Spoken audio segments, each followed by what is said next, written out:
Assalamualaikum dan salam Malaysia Madani. Bersama saya Emran Azmi Rosli dalam Berita Pagi Sabah edisi Jumaat 25 Oktober. Kursus yang ditawarkan di bawah program khas anak negeri PKAN Sabah wajar diiktiraf setaraf dengan sijil kemahiran Malaysia atau diploma kemahiran. Timbalan Ketua Menteri Datuk Seri Panglima Dr. Jeffrey Kitingan berkata, pengiktirafan daripada Jabatan Pembangunan Kemahiran itu penting agar kemahiran mereka diiktiraf sebagai bernilai tinggi dan diyakini pelbagai industri. Harapan saya ialah supaya kursus yang kita anjurkan di pusat ini diiktirafkan oleh Pusat Kemahiran Malaysia.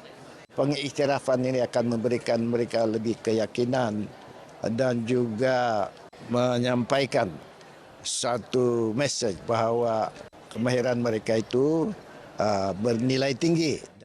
Beliau yang juga Menteri Pertanian, Perikanan dan Industri Makanan ditemui pemberita selepas merasmikan Majlis Apresiasi PKAN Sabah dan pelancaran Kraft Fiesta di Pusat Kraftangan Sabah PKS Keningau. Dalam majlis ini, 551 orang menerima sijil tamat latihan di PKS, Kolej Teknologi Yayasan Sabah dan University College Sabah Foundation. Di bawah inisiatif PKAN ini, peserta dibekalkan pelbagai kemahiran penting untuk mencapai kejayaan dalam pasaran kerja semasa yang kompetitif. Kupon tempat letak kereta Dewan Bandaraya Kota Kinabalu (DBKK) masih boleh digunakan sehingga 15 November ini. Mayor Bandaraya Kota Kinabalu, Datuk Seri Dr. Sabin Samita berkata, baki kupon boleh ditukar kepada nilai kredit dalam aplikasi Sabah Smart Parking melalui pemindahan di kaunter ataupun pondok letak kereta bermula hari ini. Selaras dengan pengenalan aplikasi SSP, penggunaan kupon fizikal akan dihentikan sepenuhnya selepas tempoh berkenaan. Masih ramai yang masih menyimpan kupon-kupon yang lama tu kan. Mereka masih boleh menggunakan sehingga 15 hari bulan November. Selepas itu nanti mereka boleh datang ke kaunter-kaunter di pondok-pondok. Kita akan masukkan balance tu sebagai kredit di dalam apps mereka. Beliau menyatakan demikian dalam sidang media SSP Bandaraya Kota Kinabalu. Pengguna di sekitar bandaraya juga disaran menjelaskan tunggakan kompaun kenderaan masing-masing sebelum program pengampunan tamat 31 Oktober ini. Dilancarkan pada 16 Oktober lalu, lebih 60,000 pengguna telah memuat turun aplikasi SSP setakat ini. Kemahiran kini menjadi pilihan kepada pihak industri untuk memenuhi pasaran kerjaya dalam pelbagai bidang. Timbalan Pengerusi Giat Mara Malaysia, Datin Hajah Nazriah Ngasri berkata, ini terbukti apabila Giat Mara Malaysia merekodkan tahap keboleh pasaran graduan 98.9% tahun lalu. Jelas beliau terdapat pelatih yang berjaya mendapat pekerjaan di luar negara, antaranya Spanyol dan London, selepas tamat kursus teknologi motosikal serta kursus dandanan rambut dan kosmetologi. Datin Nazriah berucap ketika merasmikan Majlis Graduasi Giat Mara Malaysia ke-37. Seramai 1,412 graduan dari Giat Mara di seluruh negeri menerima sijil profesional Giat Mara bagi tahun 2023 selepas tamat latihan. Daripada jumlah itu, 119 graduan merupakan penerima anugerah eksekutif. Maksudnya masa, wang dan tenaga yang dihabiskan kan untuk meraih merangkul sekeping sijil itu nampak mungkin mudah bagi orang lain. Tapi yang merasa tu kita dapat nilai diri sendiri. Rasa banggalah, lepas tu teruja sebab bukan mudah untuk mendapat anugerah eksekutif ni. Terima kasih kepada Giat Mara Kota Kinabalu kerana menerima saya sebagai pelatih sesi 1 2023. Rasa banggalah sebab dalam senarai pelatih yang mendapat sijil eksekutif, saya lah yang paling tua di antara semua. Selepas ini, sebab saya sebagai suri rumah, bila anak-anak saya semua sekolah, nanti saya akan membuka salon sendiri lah. Ditubuhkan sejak tahun 1986, Giat Mara Negeri Sabah kini mempunyai 28 cawangan Giat Mara dan telah melatih 30,721 pelatih setakat ini. Pemudaian sikap PK kepada penjagaan alam sekitar penting bagi mengelak berlakunya pencemaran. Pegawai Pendidikan Daerah Pejabat Pendidikan Daerah Tuaran, Awang Seman Awang Tahir berkata, amalan menjaga alam sekitar wajar dipraktikan di peringkat persekolahan.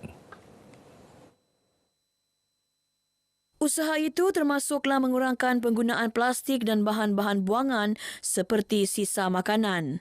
Kita mengharapkan semua sekolah juga di daerah Tuaran ini akan bergerak sepenuhnya dengan bermula dengan perkara yang paling mudah. Contoh tadi, mengurangkan penggunaan plastik di peringkat sekolah melalui kantin, melalui koperasi dengan cara membawa bekas sendiri untuk menggunakan di tempat untuk menyimpan minuman dan makanan. Awang Seman ditemui RTM selepas merasmikan Karnival Alam Sekitar peringkat kebangsaan dan sambutan Hari Ozon Sedunia peringkat negeri 2024. Karnival Anjuran Jabatan Alam Sekitar Negeri Sabah dijayakan dengan kerjasama Pejabat Pendidikan Daerah Tuaran. Kalau kita lihat dalam program Hari Ozon ni, banyak aktiviti yang kita boleh laksanakan dan kita mengharapkan dengan kempen untuk kita memelihara ozon ini dapat memastikan pembakaran terbuka, kawalan pelepasan kenderaan bermotor, penggunaan aircon gas yang sesuai akan memastikan ozon kita sentiasa terpelihara. Jabatan Bendahari Negeri akan mempertingkat kerjasama dengan institusi kewangan negeri bagi meningkatkan kesedaran pengurusan keuangan. Ia termasuklah program celik kewangan cabaran AEIOU melibatkan pelajar sekolah berusia antara 9 hingga 12 tahun. Bendahari Negeri Dato' Mary Angela Sipaun yakin program tanggungjawab sosial korporat CSR institusi kewangan itu mampu memupuk pembelajaran sepanjang hayat sekaligus meningkatkan kesejahteraan kewangan rakyat. Ia sejajar kurikulum sekolah 2027 Kementerian Pendidikan KPM.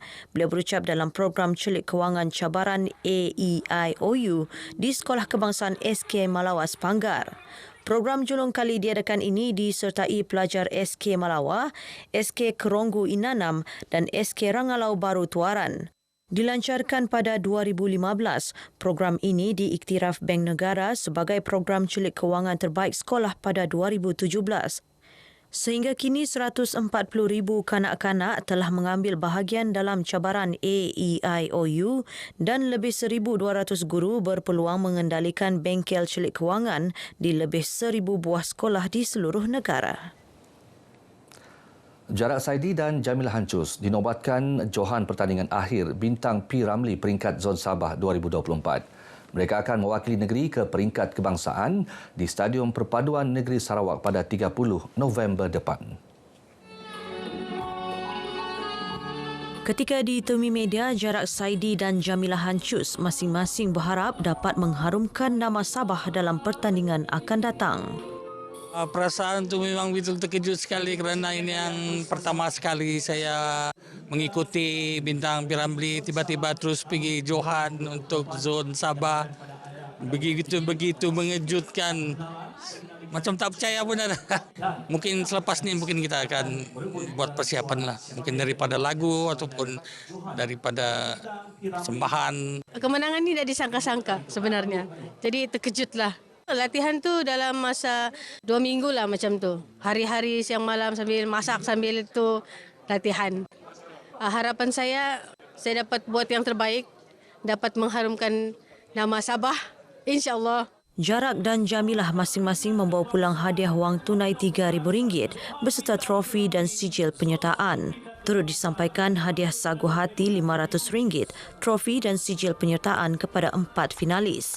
Hadiah disampaikan Pengarah Jabatan Penyiaran Sabah, Salma Hashim. Baik saudara, sekian paparan Berita Pagi Sabah kali ini. Menyusul selepas ini Berita Pagi Sarawak. Dari sungai hingga segara, Palestin pasti merdeka.